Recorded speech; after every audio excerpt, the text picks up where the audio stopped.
ಇನ್ನು ಪಹಲ್ಗಾಮ್ ಉಗ್ರ ದಾಳಿಗೆ ಪ್ರತಿಕಾರವಾಗಿ ಪಾಕ್ ಪ್ರಾಯೋಜಿತ ಉಗ್ರರ ವಿರುದ್ಧ ಭಾರತ ಆಪರೇಷನ್ ಸಿಂಧೂರ ಸೇನಾ ಕಾರ್ಯಾಚರಣೆ ನಡೆಸಿತ್ತಲ್ಲ. ಈ ಸೇನಾ ಕಾರ್ಯಾಚರಣೆ ವೇಳೆ ಭಾರತದ ವಿರುದ್ಧ ಪಾಕಿಸ್ತಾನ, ಚೀನಾ, ಟರ್ಕಿ 3 ದೇಶಗಳು ಒಗ್ಗೂಡಿದ್ವು ಅನ್ನೋದು ಈಗ ಬಯಲಾಗ್ತಾ ಇದೆ. ಪಾಕಿಸ್ತಾನ ಮುಂಚೂಣಿಯಲ್ಲಿತ್ತು, ಚೀನಾ ಸಾಧ್ಯವಿರುವ ಎಲ್ಲಾ ಬೆಂಬಲವನ್ನು ಕೊಟ್ಟಿತ್ತು ಮತ್ತು ಟರ್ಕಿಯ ಒಳಗೊಳ್ಳುವಿಕೆಯೂ ಕೂಡ ಸ್ಪಷ್ಟವಾಗಿತ್ತು. ಒಂದು ಗಡಿಯಲ್ಲಿ 3 ವಿರೋಧಿಗಳ ಸಂಯೋಜಿತ ಕಾರ್ಯತಂತ್ರವು ಭಾರತದ ಭದ್ರತೆಗೆ ಬೆದರಿಕೆಯಾಗಿದೆ ಅಂತ deputy chief of army staff Rahul Singh ಕಳವಳವನ್ನು ವ್ಯಕ್ತಪಡಿಸಿದ್ದಾರೆ. So few lessons that I thought I must flag as far as Operation Sindoor is concerned. Firstly, one border, 2 adversaries.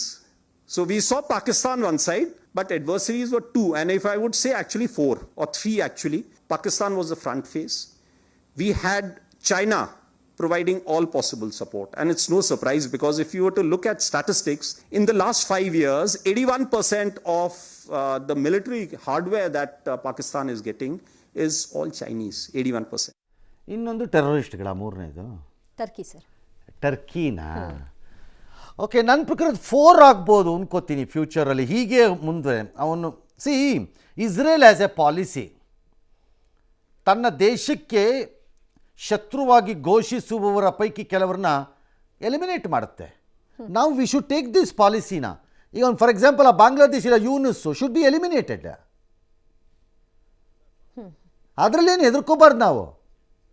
He should be eliminated. Our declared policy should be that we will eliminate him one day.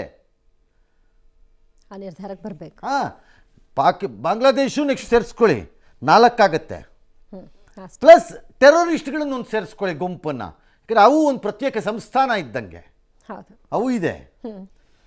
ನೀವು ಇದು ನಮಗೆ China support, Turkey support ಮಾಡಿದೆ ಅನ್ನೋದು ನಮಗೆ news ಅಲ್ಲ. ನಮಗೀಗ ಬೇಕಾಗಿರೋದು ಭಾರತಕ್ಕೇನು, ನಮಗಲ್ಲ, ಜನಕ್ಕಲ್ಲ, ನಮ್ಮ ತೀರ್ಮಾನ ಮಾಡೋರು, ನಮ್ಮ ಆರ್ಮಿ, ನೇವಿ, ಏರ್ಫೋರ್ಸು, ಸರ್ಕಾರದವ್ರಿಗೆ ಬೇಕಾಗಿರೋ ಯಾವ ಲೆವೆಲ್ ಆಫ್ ಇನ್ವಾಲ್ವ್ಮೆಂಟ್ ಆಯ್ತು ಅವ್ರದ್ದೆಲ್ಲ ಅನ್ನೋದು. ಬರೀ ಹಾರ್ಡ್ವೇರ್ ಸಪ್ಲೈ ಮಾಡೋದ್ರಲ್ಲ, ವಿಮಾನ ಕೊಡು, ಹಡಗು ಕೊಡು, ಮಿಸೈಲ್ ಕೊಡು, ಗುಂಡು ಕೊಡು, ಪಿಸ್ತೂಲ್ ಕೊಡು, ಅದಲ್ಲ.